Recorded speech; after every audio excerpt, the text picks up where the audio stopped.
When was the last time you saw a car manufacturer retire a successful model that was well past its prime? Probably never.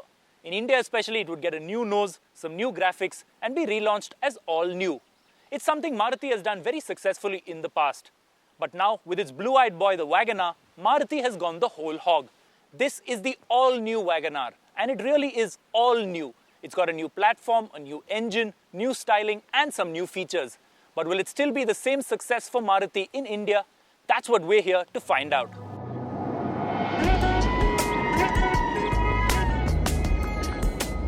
Unlike Maruti's recent launches, this new Wagon R is an India-specific model that shares nothing with its Japanese counterparts.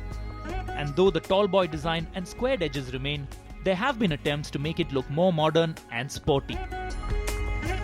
The front gets a more pronounced bonnet with a big, bold grille, and the blue-eyed boy actually gets blue eyes in the form of a tiny blue parking lamp cover in the redesigned headlamp cluster. Maruti has increased the wheelbase by 40mm, and viewed in profile, the slanting roofline with chrome rails provides some dynamic relief to the boxy silhouette. The rear has also been freshened up with a new bumper, redesigned tail lamps, and a chunky chrome lip. The lengthened wheelbase allowed the designers to build huge doors. So regardless of your age or physical state, this is a very comfortable car to get into. And it's even better to sit in, especially in the back. The tall boy design allows for best-in-class headroom, while even with a reasonably tall driver in front of me, leg and knee room is pretty good. However, this is still a very narrow car, so if you're looking to sit 3 in comfort at the back, it's not going to happen for very long. What used to be a rather basic cabin is now transformed with a new dash layout, upmarket blue upholstery, and a whole host of add-ons I didn't expect.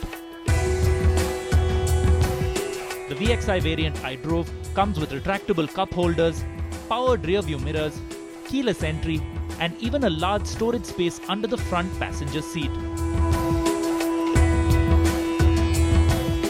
There's also a brand new tilt-adjustable steering wheel and an integrated in-dash 4-speaker music system that plays CDs and even has a very useful front aux port to plug in your iPod.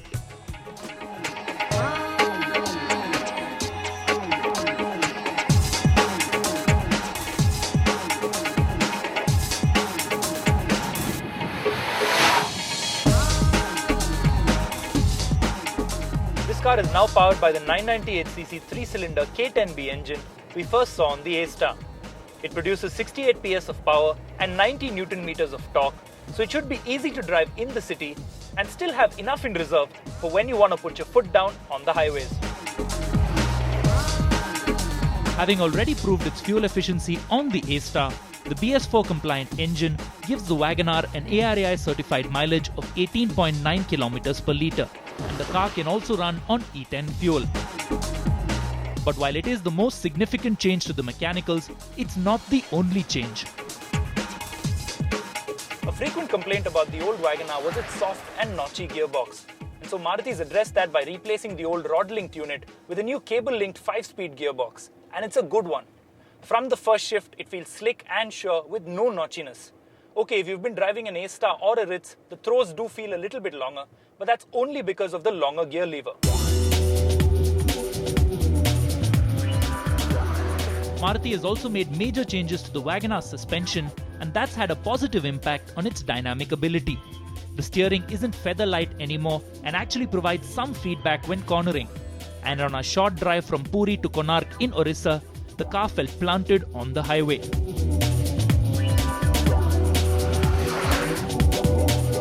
Because of its height, there is still a lot of body roll, but the Wagon R doesn't deviate from its line or change lanes when cornered hard. Now, because of all this space on offer, a lot of people are going to buy this car, hand the keys over to a chauffeur, and settle down in the back. So good ride quality is critical. And that's where the Wagon R is a bit of a split personality. At slow speeds, in typical city conditions, the ride is good and compliant, ironing out most bumps and potholes with ease. But as you pick up speed, it does tend to get a bit more undulating and bumpy. So this is not a great place to try and sip coffee at 100 km an hour. And a now substantial feature list, it's no surprise that this new Wagon R is more expensive with the VXI variant I'm driving priced at just over 4 lakh rupees. That puts it in competition with the Hyundai i10 and the funky and loaded Chevrolet Beat, but picking a winner out of that group will require a full-fledged comparo. At the start of this test, I called the Wagon R Maruti's blue-eyed boy. And that's all the more reason for this to have been a simple engine, nose and stickering job. I mean, why mess with a good thing, a bestseller?